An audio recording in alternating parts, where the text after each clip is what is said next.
Hi అండి, ఇదే నా ఫస్ట్ వీడియో.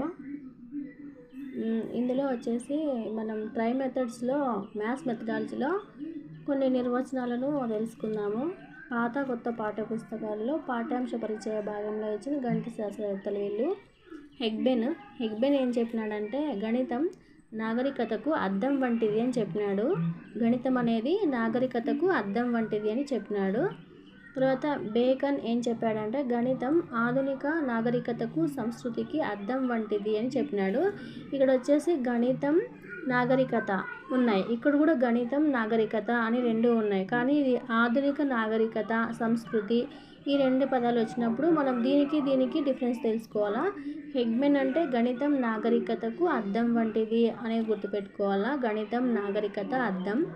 కానీ బేకన్ అన్నప్పుడు గణితము ఆధునిక నాగరికత సంస్కృతికి అద్దం వంటిది. ఇక్కడ ఎక్స్ట్రాగా ఏమొస్తాయంటే ఆధునిక అనే పదం వస్తుంది, సంస్కృతి అనే పదం వస్తుంది. ఈ రెండు వచ్చినప్పుడు బేకన్ చెప్పాడు అని మనం ఐడెంటిఫై చేసుకోవాలి.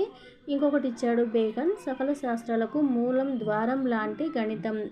సకల శాస్త్రాలకు మూలం ద్వారం లాంటిది గణితం అని బేకన్ ఇంకొక నిర్వచనం ఇచ్చినాడు.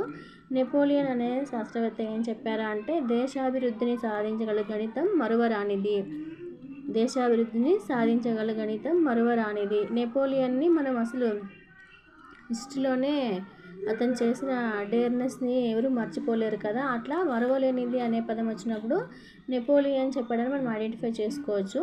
నెక్స్ట్ బెంజమిన్ ఫ్రాంక్లిన్, ఇతను ఏం చెప్పాడంటే విజ్ఞాన శాస్త్రం కన్నా మిన్న అయినది, అద్భుతమైనది, మానవుని నిత్య జీవితంలో ఎంతో ఉపయోగపడేది, ప్రశంసనీయమైనది, ప్రదర్శింపదగినది గణితం అని చెప్పినాడు.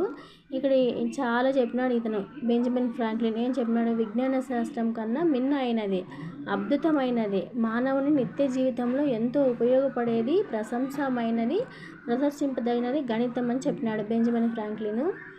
ఈ మిన్న అయినది అద్భుతమైనది అనే పదాలు వచ్చినప్పుడు మనం బెంజమిన్ ఫ్రాంక్లిన్ చెప్పాడు మనం ఐడెంటిఫై చేసుకోవాలి.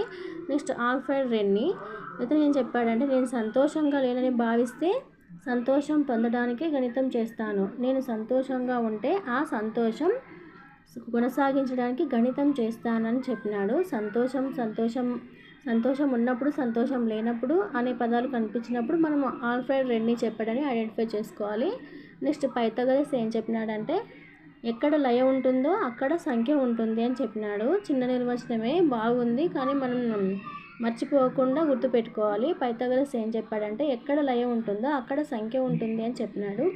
భాస్కరాచార్య, ఇతని